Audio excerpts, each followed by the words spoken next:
Hello everyone, नमस्ते अनि स्वागत छ तपाईँहरूलाई नयाँ भिडियोमा। धेरै पछि आज मैले भिडियो बनाउँदैछु। आज घुम्न जानेको लागि ईदको 3 दिन छुट्टी छ, त्यही भएर हामी घुम्नलाई जाँदैछौँ।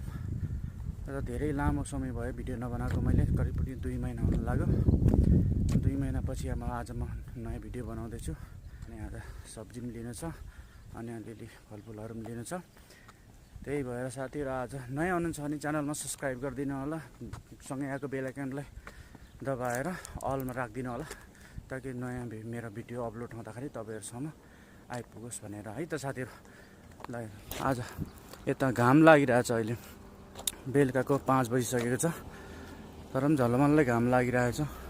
जुन माथि उदाइरहेछ, सानो देख्नुहुन्छ होला, तर झलमल्लै घाम लागिरहेको छ। साथीहरू तपाईँले यो फुललाई चिन्नुहुन्छ? म तपाईँलाई देखाउँछु है त। म चाहिँ यो मालती भन्छु। यो हेर्नु त, तर वाइट आएर अलिक देखेको छैन। पात हेर्नुहोस् त कस्तो लाग्यो। तर यति मिठो बास्ना आउँछ नि, यो बास्ना चाहिँ यति मिठो आउँछ।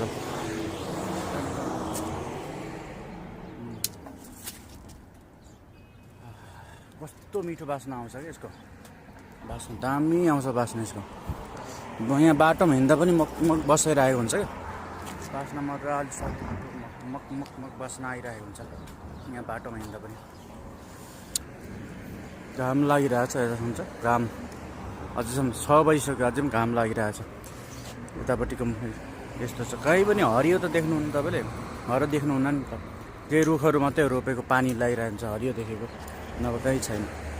दाइ चाहिँ सब्जी लिन जानुभएको थियो, सब्जी दाइले भेट्नु भएन रहेछ।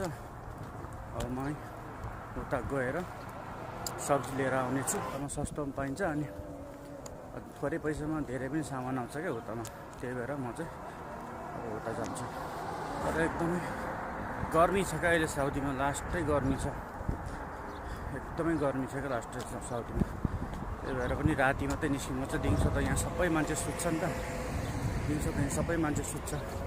अनि निस्किने भनेको राति नै मात्रै हो, अब दिउँसो निस्किन सक्दैन गर्मीले, त्यही भएर सबै दिउँसो सुत्छ र राति चाहिँ यसरी नै निस्किन्छ। पान्डा मार्केट मात्रै, सुपर मार्केट यहाँ छैन नजिकमा।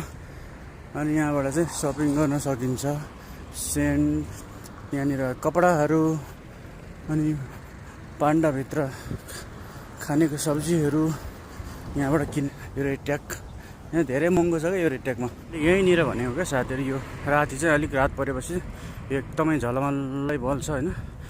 अनि यतातिर पनि त्यस्तरी बल्छ। अनि यहाँनिर छ क्या एउटा, हेर्नु है, म देखाउँछु तपाईँहरूलाई। बाहिर अनि यहाँनिर के हो त्यो देख्नुभयो नि, यो सोलर प्यानल यहाँनिर बत्ती भएर, अनि यहाँ साइडमा देखाएको छ,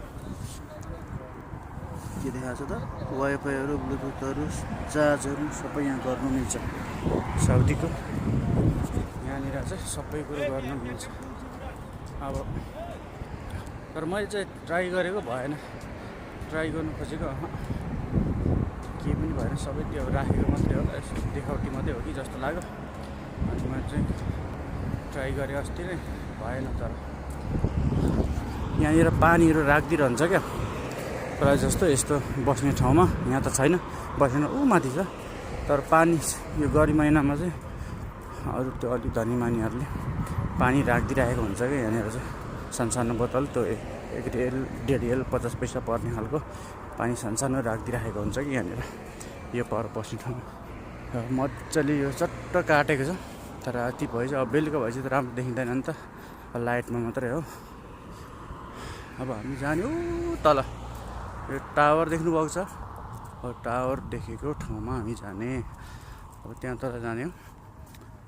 सबै यो गहिरो छ कि, हामी माथि छौँ, हामी अलि डाँडामा छौँ यता। यो भएको चाहिँ सबै गहिरोमा छ क्या तल। यहाँ केही हलमा ठुलो पानी पऱ्यो भने यो केही रहँदैन यहाँ डुबेर। हामी त डाँडामा छौँ, हामीले त असर पर्दैन, तर के गर्नु, पानी पऱ्यो भने सबै डुब्छ। यहाँनिर पहिला सम्म थियो यहाँनिर, अहिले भाँसिएको छ, यहाँ तल छ। तपाईँले त अब भिडियोमा हेर्दा थाहा पाउनुहुन्न, तर हामीले सधैँ हिँडिराखेको भएर यो ठाउँ चाहिँ भाँसिएको छ भने थाहा पाइन्छ। साथीहरू अब म ठाउँ ठाउँको अपडेट दिँदै जानेछु। हजुरहरूलाई के लाग्छ मनमा कमेन्ट बक्समा कमेन्ट गर्न नबिर्सिनु होला है त साथीहरू। अहिले चाहिँ म रोड छोडेर यो बाटो आइरहेको छु। तलको बाटो रोड मास्त्रपट्टि छ र म चाहिँ यता, किनकि यताबाट जाँदाखेरि सर्टकट छिटो पुगिन्छ तल होइन। सेम यहाँ चाहिँ नेपालमा उकालो ओह्रालो हिँडेको जस्तै फिल हुन्छ क्या यहाँनिर। यस्तो ढुङ्गा छ नि त, अनि यसरी हिँड्दाखेरि चाहिँ त्यस्तै फिल हुन्छ र हामी प्रायः जस्तो सबै यहीँबाट नै हिँड्ने गर्छौँ। तर यहाँनिर चाहिँ उकालो छ क्या एक ठाउँ, उताबाट आउँदाखेरि चाहिँ उकालो पर्छ, यहाँबाट जाँदा ओह्रालो पर्छ। त्यो उकालोमा चाहिँ नेपालमा ठक्क उकालोमा भारी बोकेर हिँडे जस्तै एकदम त्यो खुट्टालाई एक्सर्साइज भएको जस्तो हुन्छ क्या। यहाँ हेर्न सक्नुहुन्छ यो यहाँनिर सिधै ओह्रालो छ क्या यहाँनिर। तपाईँले भिडियोमा हेर्दा त्यति ओह्रालो देख्नुहुन्न होला, तर यहाँनिर हिँड्दाखेरि चाहिँ एकदमै खुट्टा तलै मात्रै चिप्लेर जान्छ कि जुत्ता लगाएको चाहिँ जुत्तामा पुरै खुट्टा खाँदिन्छ क्या अगाडि मात्रै।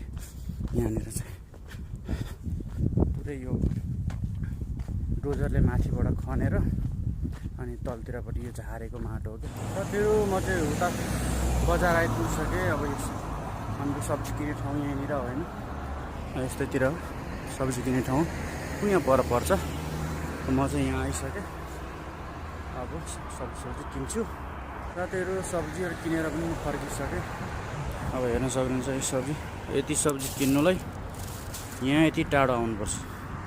अब यहाँ 3 किलो जति त होला यति सब्जी किन्नुलाई, यति टाढो आउनुपर्छ। यहाँनिर कम्ती टाढो छ, कम्ती पनि आधा घन्टा 1 घन्टा जति नै हिँड्नुपर्छ। यहाँनिर आउनु जानु मजाले हिँड्यो भने 1 घन्टा नै लाग्छ यति सब्जी किन्नुलाई। सब्जी भेटेन त्यहाँनिर होइन, सब्जी नभेटेपछि त यहीँ आउनु पऱ्यो। यतातिर हेर्नु रात परिसकेको छ, पुरै रात परिसक्यो अहिले। भर्खरमा साथीहरू आउँदै थिएँ बाटोमा आउँदा चाहिँ साउदीले बोलाएर आइज भन्यो। अनि किन रहेछ भनेको त मलाई चाहिँ खसीको मासु साउदीमै। अब ईदको टाइम छ नि त यिनीहरूको होइन, त्यही यिनीहरूले यस्तो चिज बाँड्दै हिँड्छ क्या। अघि माथि बाटोमा आउँदा पनि मलाई चक्लेटहरू दिएको थियो, त्यो 2जना साथीहरू थियौँ हामी, त्यसले चक्लेटहरू खजुरको चक्लेटहरू दिएको थियो क्या अघि पनि। अनि म यता आउँदा पनि अघि यो अहिले भर्खरै सब्जी किनेर फर्किँदै थियो, त्यतिखेर यो खसीको मासु गरम भन्छ नि त, खसीलाई यता बाख्रालाई गरम भन्छ क्या। त्यही भएर मलाई सायद होला यो आधी किलो जति होला दिएरबाट। म खसीको मासु खाँदिनँ, साथीहरूलाई लगेर दिने आउँछ। फेरि म अहिले माथि आइसकेँ डाँडामा होइन, माथि निस्किसकेँ म। सामान यता हेर्न सक्नुहुन्छ, सामान म माथि आइसकेँ। अब यतै अघि आएको बाटो म यहाँ छु। अब तल हेर्न सक्नुहुन्छ, अघि नै मैले देखाउँदा यस्तो थिएन नि त होइन, अहिले चाहिँ उता सहर यस्तो देखिन्छ रातिको। म यहीँ तलबाट आउँदा चाहिँ र यताको बाटो, र अहिले म चाहिँ माथि आइसकेँ। अब लाइट यसरी बलिरहन्छ क्या यहाँनिर। यो लाइटहरू जहिले यसरी बलिरहन्छ राति भएपछि। यहाँ हिँड्दा पनि सिसी क्यामेरा पनि जोडिएको छ क्या यहाँनिर। यहाँनिर छ जोडेको छ सिसी क्यामेरा यहाँनिर। यो बाटोमा चाहिँ डर हुँदैन क्या, सिसी क्यामेरा सहित हुन्छ नि त। कसले के गर्यो, कता को आयो सब थाहा हुन्छ क्या। को मान्छे गयो, कतिखेर गयो, टोटल्ली थाहा हुन्छ क्या यहाँनिर। उता पनि फर्काएको छ, यता पनि फर्काएको छ। सिसी क्यामेरा भएपछि त डर पनि हुँदैन, केही हुँदैन नि त होइन साथीहरू। त्यही भएर यो बाटो हिँड्नुलाई सजिलो छ, सेफ छ भनेको यहीँ हो क्या। अघि यहाँनिर पानी यहाँदेखि तल जान्छ, अनि यहाँ माथिबाट उताबाट पछाडिबाट पानी फेरि माथि आएर यहाँ माथि यो देख्नुभएको छ नि यस्तो धारामा। अब यहाँनिर पुरै झलल पानी तर झर्छ क्या यहाँनिर। त्यो झर्ना जस्तो पुरै यहाँ छ। आज छैन खै, किनभने हिजोदेखि नै थिएन कि आज मात्रै नभएको कि पुरै झर्ना जस्तो झर्छ क्या यहाँनिर, दामी देखिन्छ क्या साथीहरू। फाइनली म अब रुममा आइपुग्नु लागेँ। हाम्रो बिल्डिङ यही हो, हामी बस्ने बिल्डिङ यो। अहिले म चाहिँ बाटोमा छु यहाँनिर, र बाटोमा अहिले आउँदै पनि फेरि मलाई गोरुको मासु दियो कि। यो उता खसीको मासु भेट्यो, अहिले यहाँनिर आधी किलो गोरुको मासु। म त दुइटै खाँदिनँ, दुइटै नखाएपछि केटाहरूलाई नै दिने अब लगेर। यता चाहिँ हेर्न सक्नुहुन्छ, यो चाहिँ अहिले भर्खर दिएको बोसे मात्रै धेर छ कि अब मासु चाहिँ अलिक कम, बोसे चाहिँ धेर रहेछ।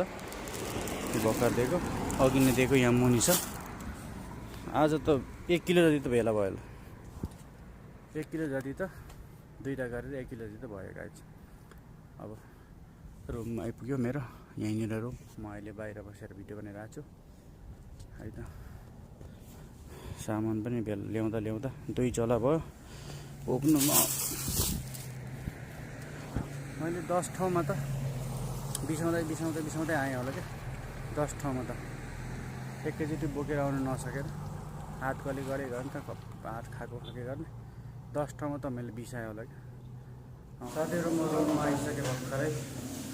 यता साथीहरू यहाँनिर खानु थालिसक्यो। यो त यताको अर्को यहाँ खानु थालिसकेको। म चाहिँ भर्खरै आइपुगेर म पनि अब खानातिर लाग्छु। हेर्नु भयो, धेरै धेरै धन्यवाद।